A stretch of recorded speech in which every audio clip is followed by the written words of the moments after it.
This next story is a bit more of good news. From the Washington Examiner, Joe Rogan will never have Trump on podcast, not interested in helping him. Now, that isn't the story I'm actually pointing out. You have to dig a little deeper to see what the big story is. And it's where Joe Rogan says Trump is running against a dead man. That's the important point. Joe Rogan has praised Ron DeSantis, saying he'd be a good president. He doesn't want to help Trump. But if the regular person, if Joe Rogan is the barometer for UFC commentator, mainstream comedian, I'd be willing to bet Joe Rogan is where most Americans probably are. And they are not far left. They are tired of the woke stuff. They don't like Donald Trump. Ron DeSantis would probably be all right. That's good news. It means that cult may have been breaking itself so far off from the mainstream America that eventually they're going to lose money, run out, and then they're not going to be a part of the economy anymore. And when that market dries up, people start walking away. I have to imagine with Joe Rogan being who he is for the past several years, saying what he said, a lot of regular people are moving away from that stuff. They're getting out of it.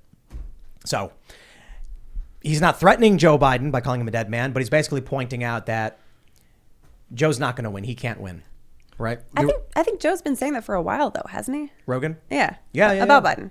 So. Oh, yeah, no, for sure. I just mean like, here's the latest context around it. So does he mean I'm not interested in helping Trump because Trump doesn't need any help at this point? Like he doesn't like him. He has no competition. He's saying he doesn't. I think Joe says, I'm not a Trump supporter. I'm not going to help him out. I'm not going to have him on the show. Now, that says to me, Joe Rogan's taking a hard political stance. Because for me, as you know, as a host of a show, I actually don't care about helping someone or hurting someone. That's ridiculous. No offense to Joe. My attitude is, if we're going to have a conversation and talk about these things and we need to, well, maybe it'll help you or not. But it's interesting what Joe's saying right there. That if Trump goes on his show, it will help Trump. What does that mean? It means that Trump is more correct, that Trump will expose the media's lies, and that will help him. Obviously, it'll give him exposure. But if Trump was wrong about everything, going on his show would expose him, right? It would hurt him, wouldn't it? Right? Yeah, that makes sense. That Joe logically checks out. Joe thinks Trump is right to a certain degree. Maybe not on everything. Maybe he doesn't think he's a good person. But he thinks enough that if Trump were to come on his show, it would benefit him. Or at the very least, he just thinks that Trump is a very convincing person. Maybe.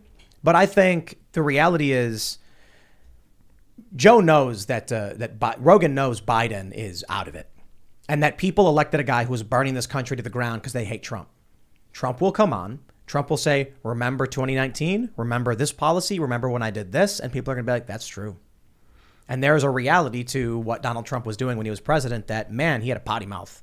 He was not a nice guy in a lot of ways. He's a nice guy in a lot of ways, but not a nice guy in a lot of ways, And I think if people start hearing what Trump has to say on a platform like that, it will greatly help Trump, not because he's just convincing, but because he's right.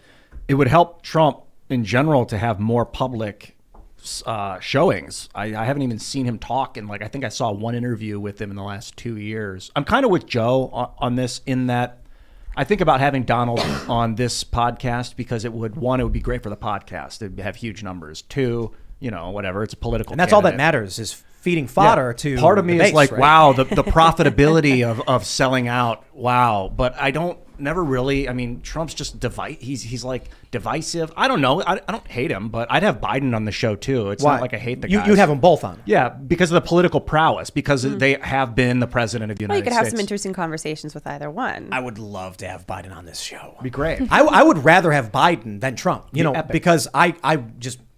So Burisma, Viktor Shokin, Mykola Zlochevsky, let's talk Ukraine, buddy. You'd be like, I gotta go. Yeah, he'd be like, I'm leaving.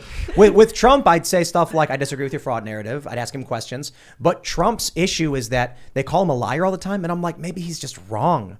Trump lies about dumb ego stuff, like how big and famous he is and things like that. I don't care about that. He makes big promises too, with I think no idea of how to follow through. Like, I'm gonna drain the swamp. What did that even mean? Did he even have an idea of what that meant? Because he didn't fire a lot of. There was people. an actual pool outside the White House that he was actually the gonna swamp drain. that he. I see. So we're still waiting on that. I kept my promise, and I did drain the swamp, by the way. The septic system at the White House. You can go swimming now.